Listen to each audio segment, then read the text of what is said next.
നമ്മൾ പറഞ്ഞു കയറ്റിയതാണ് ആരൊക്കെയോ. നമ്മളാണ് ഫുട്ബോൾ കളിന്റെ രാജാക്കന്മാരൊന്നും ഫാൻസുകളൊന്നും. നമ്മൾ ഈ നാടായ നാട് മൊത്തം ഫ്ലെക്സ് നിറച്ചില്ലെങ്കിൽ, അന്യ രാജ്യങ്ങളുടെ കൊടി കെട്ടി മലിനമാക്കിയില്ലെങ്കിൽ ആ കളിക്ക് എന്തോ കുഴപ്പം പറ്റുന്നൊക്കെ നമ്മൾ തെറ്റിദ്ധരിച്ചിരിക്കുകയാണ്. ഫ്ലെക്സ് മത്സരമാണല്ലോ നടക്കുന്നത്. എനിക്ക് കിട്ടിയ റിപ്പോർട്ട് അനുസരിച്ച് ഏറ്റവും ലാസ്റ്റ് 400 അടി നീളമുള്ള ഫ്ലെക്സ് ആണ് കേരളത്തിൽ നമ്മുടെ ജില്ലയിൽ സ്ഥാപിച്ചത്. 400 അടി. എത്ര കമ്പി വേണം, എത്ര ഫ്ലെക്സ് വേണം? അതിൽ നിന്ന് എന്തൊക്കെ കെമിക്കൽ അന്തരീക്ഷത്തിൽ പരന്നുകൊണ്ടിരിക്കുന്നു? ആ നാട്ടുകാരുടെ ആരോഗ്യത്തിന് എത്രമേൽ അത് ക്ഷീണം വരുത്തുന്നു? എത്ര ലക്ഷം രൂപ അത്തരം സാങ്കേതികൾക്ക് വേണ്ടി ചെലവ്. സമ്മേളന ആരവങ്ങളൊക്കെ കഴിഞ്ഞ് പുണ്യ ശാന്തമായിരിക്കുകയാണ്. സോഷ്യൽ മീഡിയയിൽ ഞങ്ങൾ കണ്ട ഒരു മതസൗഹാർദ്ദത്തിന്റെ മാതൃകയാണ് ഈ കാണുന്ന ഫ്ലെക്സ്. നമുക്ക് 100ാം വാർഷിക സമ്മേളനത്തിന് ആശംസ അർപ്പിച്ചുകൊണ്ട് പുണിയിലെ ക്ഷേത്ര കമ്മിറ്റി സ്ഥാപിച്ച ഫ്ലെക്സ് ആണിത്. ക്ഷേത്ര കമ്മിറ്റി വെച്ചോ പള്ളി കമ്മിറ്റി വെച്ചോ അത് നല്ല വിഷയം. ഇതേപോലുള്ള ഫ്ലെക്സ് കേരളത്തിന്റെ മുക്കും മൂലയിലും ആയിരക്കണക്കിന് ഫ്ലെക്സ് ബോർഡുകൾ സമസ്ത സമ്മേളനം എന്ന് പറഞ്ഞിട്ട് വെച്ചിട്ടുള്ളത്. ഇതിന് പ്രശ്നമില്ല, ഇതിന് മലിനീകരണമില്ല. ഈ ഫ്ലെക്സ് വെക്കുന്ന പൈസ കൊണ്ട് എത്ര പാവപ്പെട്ടവർക്ക് അരി മേടിച്ചു കൊടുക്കാം.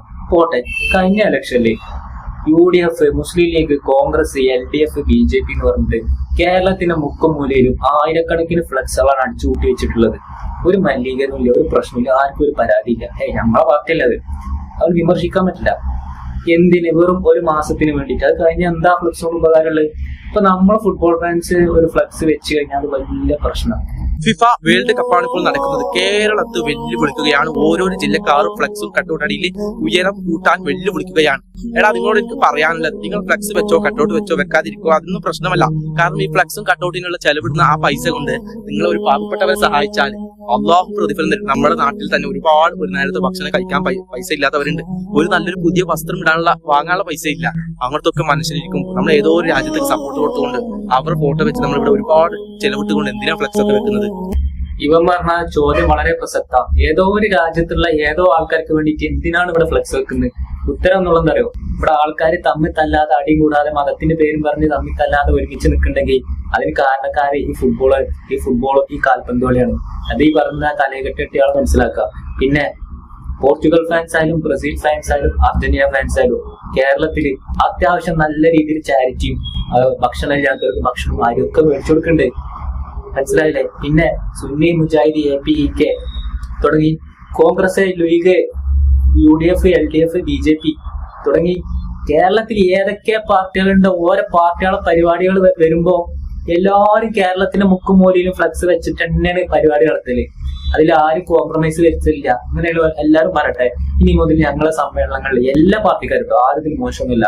ഇനി വരുന്ന ഞങ്ങളെ സമ്മേളനത്തിന് ഞങ്ങൾ ഫ്ലെക്സ് വെക്കണില്ല, പൈസ കൊണ്ട് പാവുന്ന കാര്യം മേടിച്ചു വെക്കുന്നു. അപ്പൊ അങ്ങനെ എല്ലാവരും പറയുകയാണെങ്കിൽ ഫുട്ബോൾ ഫാൻസും അതേപോലെ ചെയ്യുന്നു. അത് എല്ലാവരും പറഞ്ഞ് മാതൃകാകട്ടെ. അത്രേ നീ പറയാനുള്ളൂ. എന്താണെന്നറിയോ?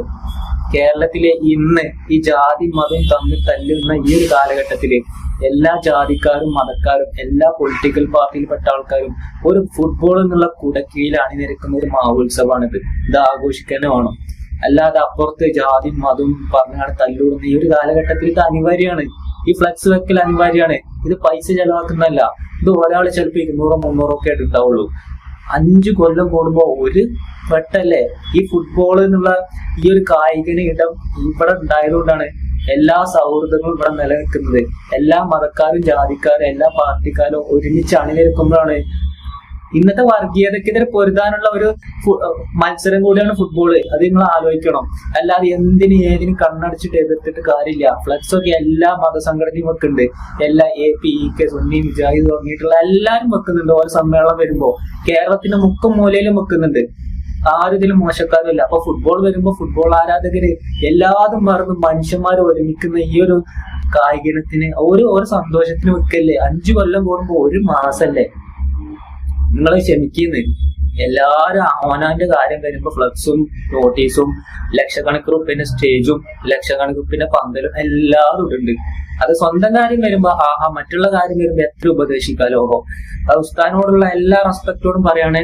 ഇത് നമ്മളെ മനുഷ്യന്മാരുള്ള ഒരു ആഘോഷമാണ് ഫുട്ബോളും ക്രിക്കറ്റും. ഇങ്ങനെയുള്ള സ്പോർട്സുകൾ ഇവിടെ നിലനിൽക്കുന്നതുകൊണ്ടാണ് മനുഷ്യന്മാർ തമ്മിലുള്ള സൗഹൃദം ഇവിടെ നിലനിൽക്കുന്നത്. അല്ലാതെ എല്ലാവരും സ്വന്തം മതത്തിന്റെ പേരിൽ ഒതുങ്ങിക്കൂടാണ് ഇവിടെ എന്തൊക്കെ ഒരു അവസ്ഥ. ഒരാൾക്ക് മറ്റുള്ളവരെ കണ്ടാല് പറ്റുമോ?